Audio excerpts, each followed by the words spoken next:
The association between fat and insulin resistance is now widely accepted, so-called ectopic fat accumulation, the accumulation of fat in places it's not supposed to be, like within our muscle cells. But all fats don't affect muscles the same. The type of fat, saturated versus unsaturated, is critical. Saturated fats like palmitate, found mostly in meat, dairy, eggs, cause insulin resistance, but oligate, found mostly in nuts, olives, avocados, may actually improve insulin sensitivity. What makes saturated fat bad? Saturated fat causes more of those toxic breakdown products and mitochondrial dysfunction, increased oxidative stress, free radicals, inflammation, causing a vicious cycle of events in which saturated fat-induced free radical causes dysfunction in the little power plants within our muscle cells, which cause an increase in free radical production and impairment of insulin signaling.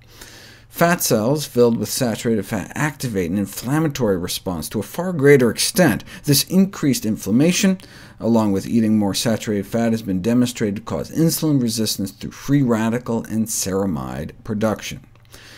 Saturated fat has also been shown to have a direct effect on skeletal muscle insulin resistance. Accumulation of saturated fat increases the amount of diacylglycerol in our muscles, which has been demonstrated to have a potent effect on muscle insulin resistance.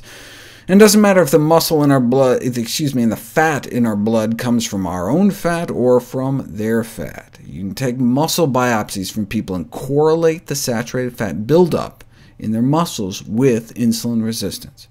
While monounsaturated fats are more likely to be detoxified or safely stored away, saturated fats create these toxic breakdown products like ceramide that cause lipotoxicity.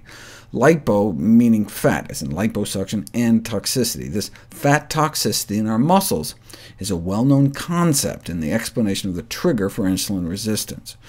I've talked about the role of saturated and trans fats contributing to the progression of other diseases, like autoimmune diseases, cancer, heart disease.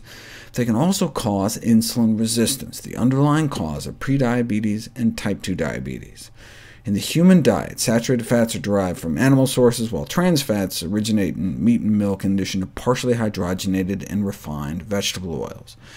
That's why experimentally shifting people from animal fats to plant fats can improve insulin sensitivity. Insulin sensitivity was impaired on the diet with added butterfat, but not on the diet with added olive fat. We know prolonged exposure of our muscles to high levels of fat leads to severe insulin resistance, with saturated fats demonstrated to be the worst. But they don't just lead to inhibition of insulin signaling, the activation of inflammatory pathways, and the increase in free radicals. They cause an alteration in gene expression, leading to a suppression of key mitochondrial enzymes like carnitine palmitoyl transferase, which finally solves the mystery of why those eating vegetarian have 60% higher expression of that fat-burning enzyme. They're eating less saturated fat.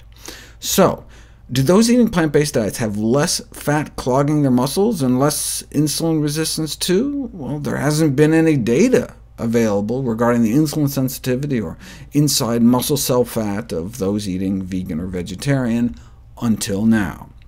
Researchers at the Imperial College of London compared the insulin resistance and muscle fat of vegans versus omnivores. Now, those eating plant-based diets have the unfair advantage of being so much slimmer, so they found omnivores who were as skinny as vegans to see if plant-based diets had a direct effect, as opposed to indirectly pulling fat out of the muscles by helping people lose weight in general.